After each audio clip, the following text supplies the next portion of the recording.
What's up guys, it's Super Electric here and I'm going to be bringing you guys something I have not done in a while. That's right, it is my second top 10. This time we'll be covering the water type. I've decided to change up the format a bit. Instead of 2 top 5s, I realized, wait a second. This isn't a top 5 favorite list if it's based on competitive stats and such. Therefore I now have a top 10 favorite list instead of 2 top 5s. The whole thing is basically just reformatted. Anyways, this time it was very difficult. As you all know, the water type is the most common type in the game, and there were just too many choices. So I won't be able to get to all your favorites, but leave yours in the comment section below.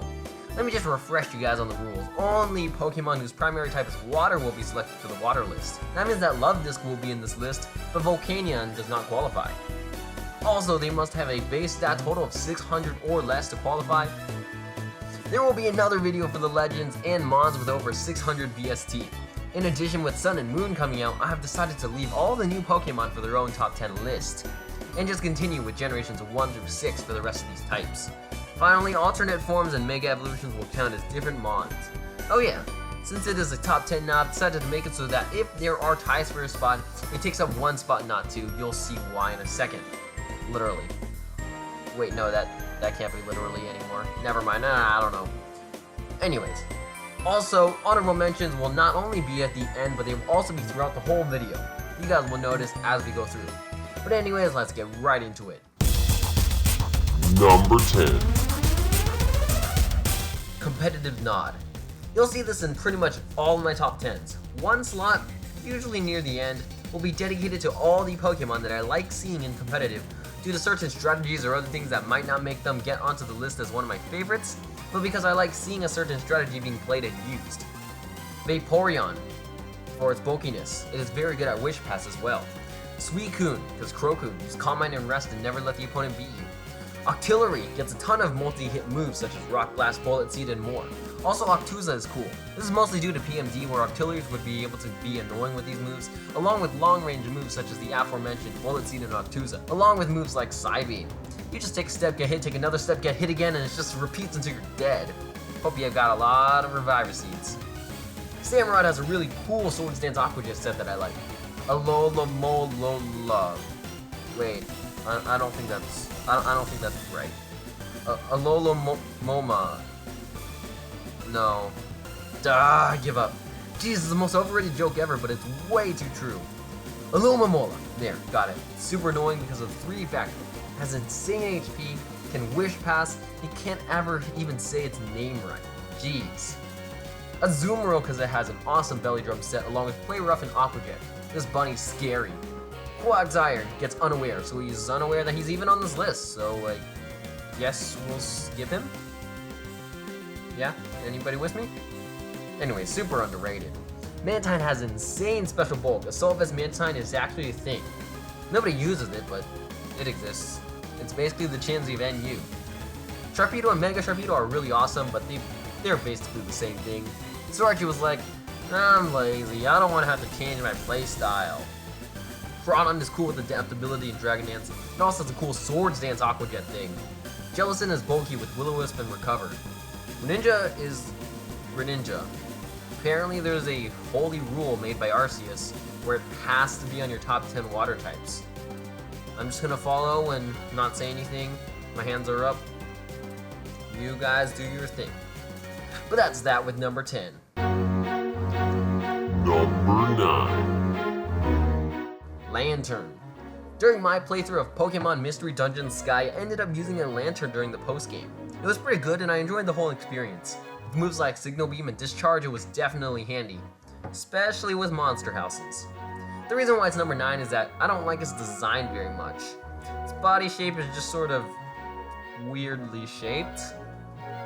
It could also be in top 10 because of its cleric abilities with Heal Bell, which is why I made it into number 9, instead of underneath all of those competitive Pokemon at number 10. Number 8. Clawitzer. Clawitzer hits very hard. I ended up IV breeding one, and with a combination of Mega Launcher and high power moves such as Hydro Pump, Dark Pulse, Aura Sphere, Dragon Pulse, and more, it could 2 KO most things. However, it has low speed, which is why it isn't considered that great. I still like it though. Also, I like its design with that giant claw thing. All I can tell is that it's blue. I like blue. I guess that means I like everything on this list pretty much. Not Gorbis. Nope. Not blue. In addition, its name comes from howitzer, which reminds me of the World War II military gun thing, which I learned in a game I used to call called Panzer. Number 7. Marshtomp.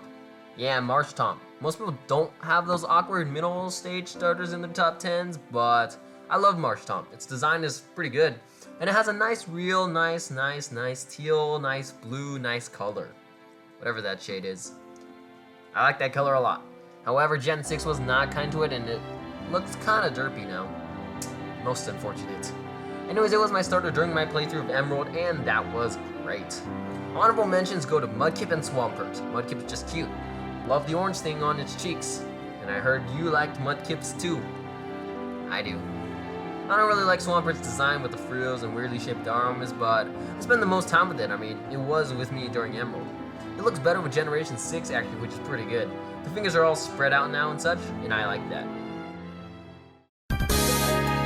Number 6. Blastoise. Blastoise was my starter in Leaf Green. Never actually finished that game. Probably never will. Oh well. It just looks so cool. Now with the Gen 6 sprites, it looks kind of fat. Well, it's also nice as a rapid spinner, I guess. Honorable mentions go to Squirtle and Wartortle. Squirtle is also really cute. Wartortle is a middle evolution starter that doesn't look bad. Kinda like the wings, but I don't understand why they gave them and then they took them off. They said, hey, you're gonna be like Bagon, no flying for you. Number 5. Royster. Now, some of you guys are probably wondering why Cloyster of all Pokemon is on this list. Well, Cloyster is my first Pokemon that I ever IV bred, and it was not with a 6 IV Ditto like I do now. It was based on RNG and the Destiny Knot. It took a lot of time. I remember getting it at my grandma's house. I'm a bad grandson if I was playing Pokemon at her house. Well, now everyone's playing Go all over the streets, so it's justified. Anyways, its Shell Smash and Skill Link is very good. Unfortunately, it needs Ice Shard and Razor Shell, and you can't fit both if you want to use Rock Blast and Icicle Spear, which kind of sucks because Ice Shard gives you priority, which is nice, whereas Razor Shell allows you to hit Steel types, which is nice too. This thing's deadly either way. Number 4. Slowbro and Mega Slowbro. I love these guys. When playing in Diamond and Pearl, my dad would use a bulky Slowbro and it was very tough to beat. His design is also pretty alright. I don't understand the whole shelter transformation, but oh well, it's fine. And oh hey, there's the pre-evolution to number 5 on this list. How coincidental.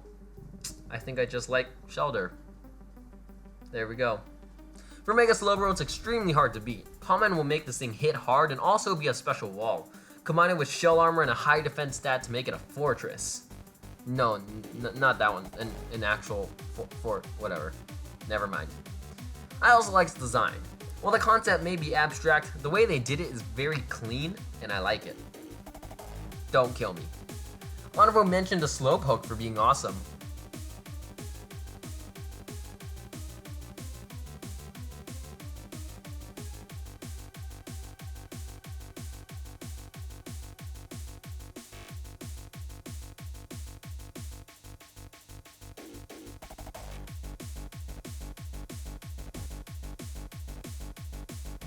And the Slowpoke song.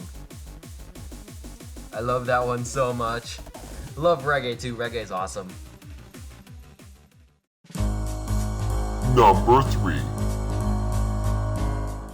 Magikarp. Yep, this guy had to be here. For some reason, every playthrough where I don't use the water starter, I end up having a Gyarados. Yep, almost every single playthrough, I train Magikarps to level 20.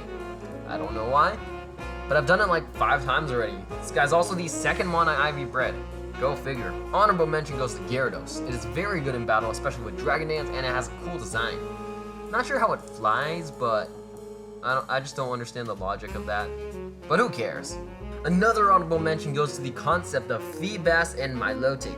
Being a parallel to Magikarp, I appreciate the concept of beautification from an ugly mon to a beautiful one. This isn't an honorable mention to Feebas or Milotic, although I do like my Lodic's design. It's the honorable mention to the concept. Also, my Lodic looking great as always. Number 2. Keldeo Ordinary and Resolute. I like Keldeo Ordinary's design better than Resolute. It's just a bit simpler and less snotty, I don't know.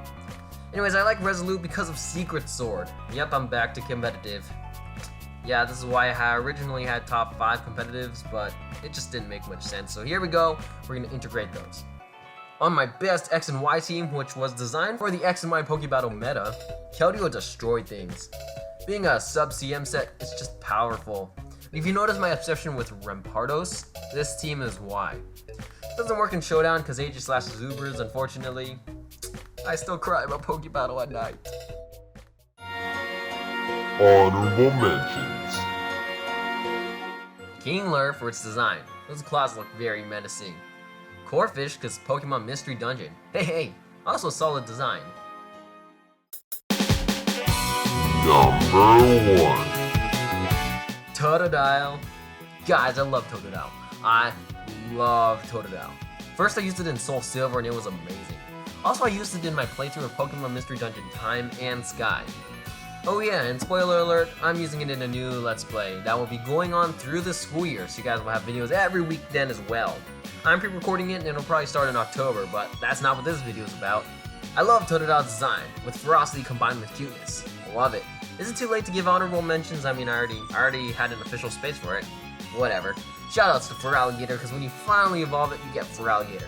Its design is pretty good as well, and it is good and competitive with Dragon Dance. Also gets nice coverage via level up, which was nice, with Crunch and Ice Fang. But anyways guys, that's the end of this top 10. If you enjoyed it, don't forget to leave a like, subscribe, and share with your friends. But until next time guys, see you guys later.